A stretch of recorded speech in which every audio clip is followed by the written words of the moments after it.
तो कहते हैं कि राम जी को तो 1 वर्ष तक रोक करके रखा मिथिला। लेकिन वाल्मीकि जी यहां वर्णन करते हैं कि जिस दिन विवाह हुआ उसके दूसरे दिन प्रातः काल सबसे पहले विश्वामित्र जी विदा हुए। अथ रात्र्यां व्यतीतायां विश्वामित्रो महामुनिः आपृष्ट्वा तौ च राजानौ जगामोत्तर पर्वतम्। अथ रात्र्यां व्यतीतायां, रात्रि बीतने के बाद दूसरे दिन विश्वामित्र जी ने कहा राजा जनक से और दशरथ जी से, दोनों राजाओं से, कि अब मैं जाना चाहता हूं। विश्वामित्र जी ने सोचा हमारा काम पूरा हो गया। 2 परिवार में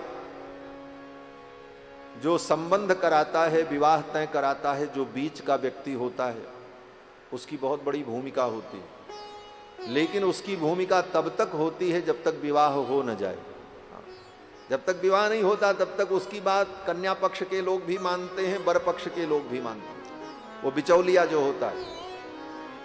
लेकिन जब दोनों का ब्याह हो गया तब दोनों पक्ष के लोग आपस में ही बातें कर लेते हैं, उस तीसरे को पूछते ही नहीं महाराज, उसका कोई मतलब नहीं रह जाता।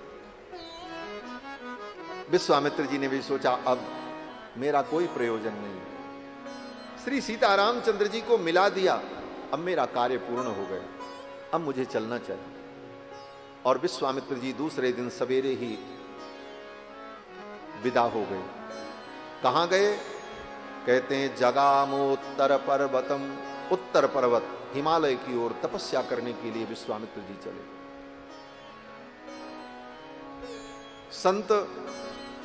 संतों को समाज में आने की कोई आवश्यकता नहीं होती,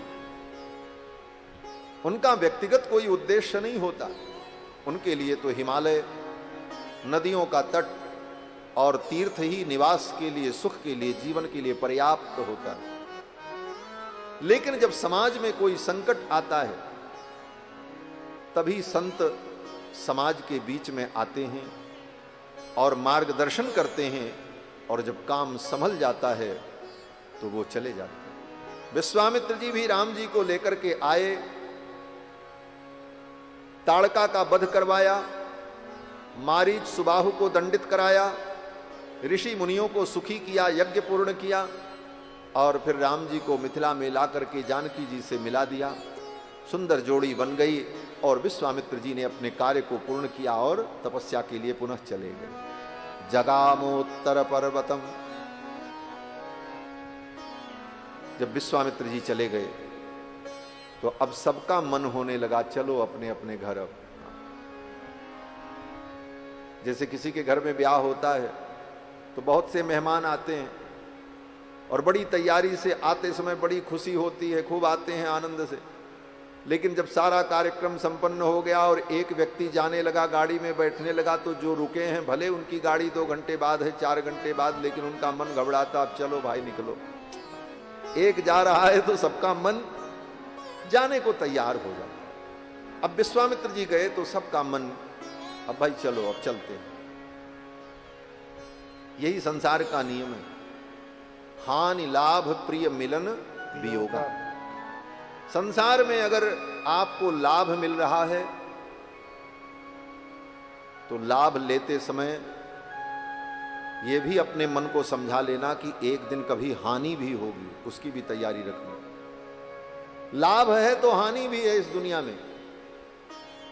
प्रिय मिलन वियोगा, अगर इस संसार में किसी प्रिय व्यक्ति से आपका मिलन हो रहा है तो अपने मन को समझा लेना, इस मिलन के सुख का अनुभव तो करो, लेकिन वियोग भी होगा, उसे सहने की ताकत भी अपने अंदर रखो। ये संसार यही है, हानि लाभ प्रिय मिलन वियोगा।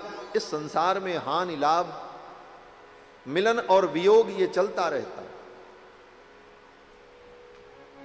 ये इसी का नाम दुनिया है। दुनिया का मतलब जो 2 से चलती है, 1 से नहीं चलती, 2 से चलती है।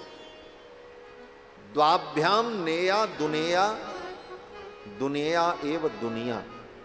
इसको दुनिया क्यों कहते हैं? दुनिया का मतलब जो 2 से चल रही है।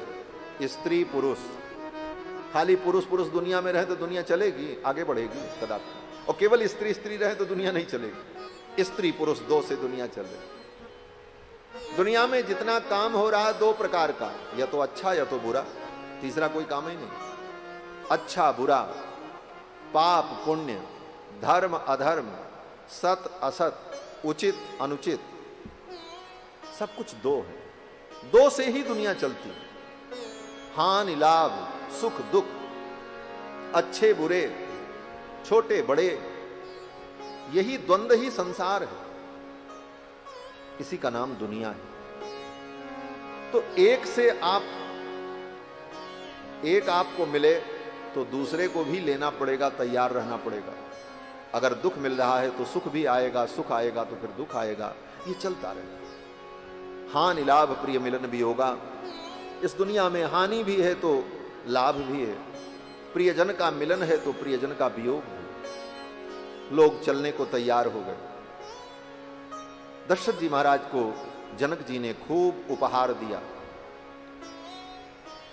कंबलानाम च मुख्यानाम क्षौमान कोट्यंबराणि च। करोड़ों कंबल, नेपाल का कंबल। जनकपुर नेपाल में ही है, मिथिला आज भी नेपाल में, और नेपाल का कंबल बहुत प्रसिद्ध है। आज भी नेपाली कंबल बहुत प्रसिद्ध होता है। और अयोध्या में तो खूब ठंडी पड़ती है महाराज। जनक जी महाराज ने करोड़ों कंबल दिया, नेपाली कंबल। कोट्यंबराणि च, करोड़ों रेशमी वस्त्र के थान दिए, हाथी घोड़े दिए, दास दासी दिए। सब लेकर के, चारों बहुओं को लेकर दशरथ जी महाराज मिथिला से अयोध्या के लिए चल पड़े। बाजे बजे, चारों बहुओं को लेकर दशरथ जी अयोध्या के लिए लौट रहे थे। बारात जब आधे रास्ते में पहुंची तब तक अचानक आंधी तूफान आ गया। आंधी तूफान आया, हाथी घोड़े भड़कने लगे, पशु पक्षी, जंगल के मृग सब व्याकुल होकर के इधर उधर दौड़ने लगे। इतनी बड़ी बारात थी, बारात में बच्चे भी थे, बूढ़े भी थे।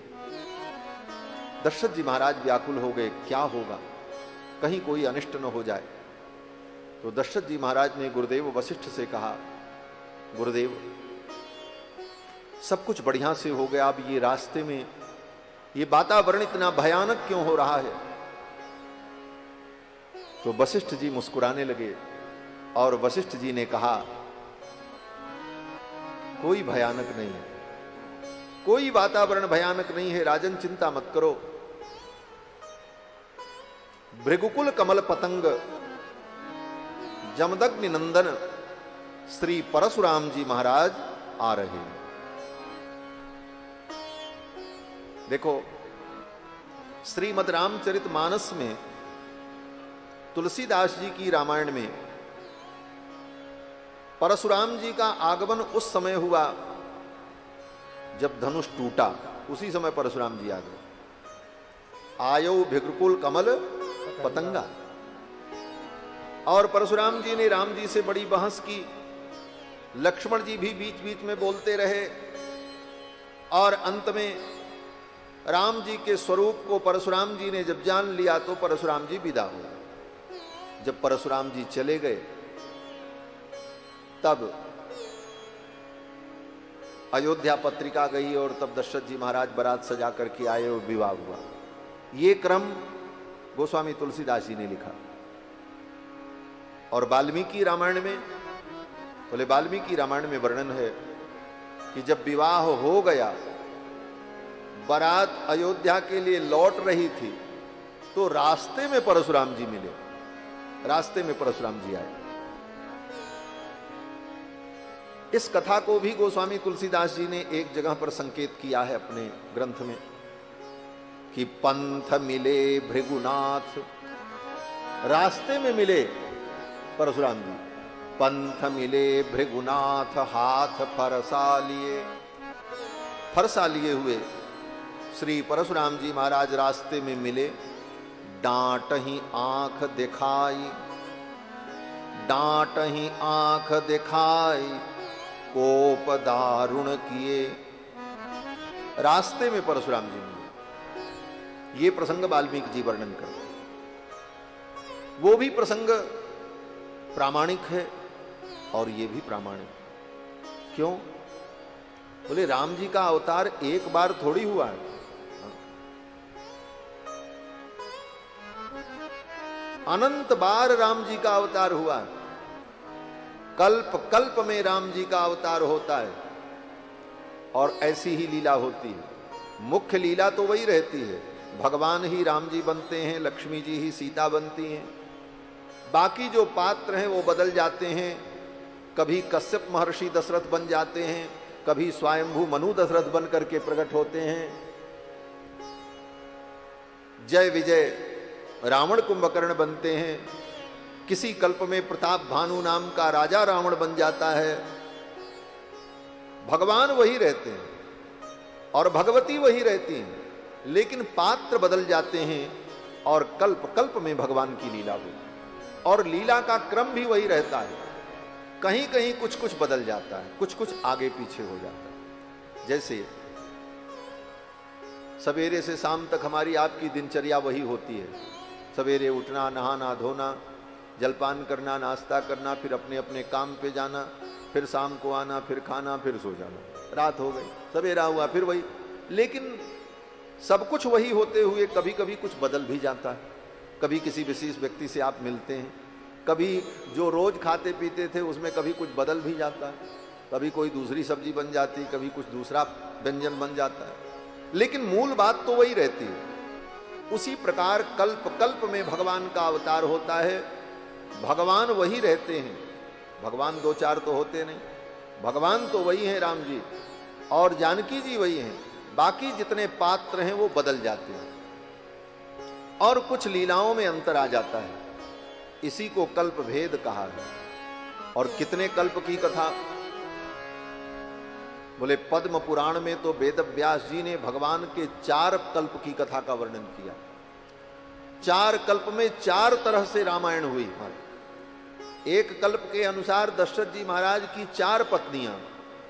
अभी तक आपने यही सुना था 3 पत्नी, कौशल्या, केकई, सुमित्रा। लेकिन पद्म पुराण में वेद व्यास जी ने वर्णन किया है किसी कल्प में दशरथ जी की 4 पत्नियां थीं। एक से राम जी, एक से भरत जी, एक से लक्ष्मण जी, एक से शत्रुघ्न जी। ऐसी भी कथा है। एक कल्प में राम जी बड़े हैं, भरत जी छोटे हैं, फिर लक्ष्मण जी हैं, फिर शत्रुघ्न जी। एक कल्प की कथा में पहले राम जी का जन्म हुआ, फिर लक्ष्मण जी का, फिर भरत का, फिर शत्रुघ्न का। भरत से बड़े हैं लक्ष्मण जी। तो इस प्रकार से कल्प भेद से भगवान की कथाएं अनंत हैं।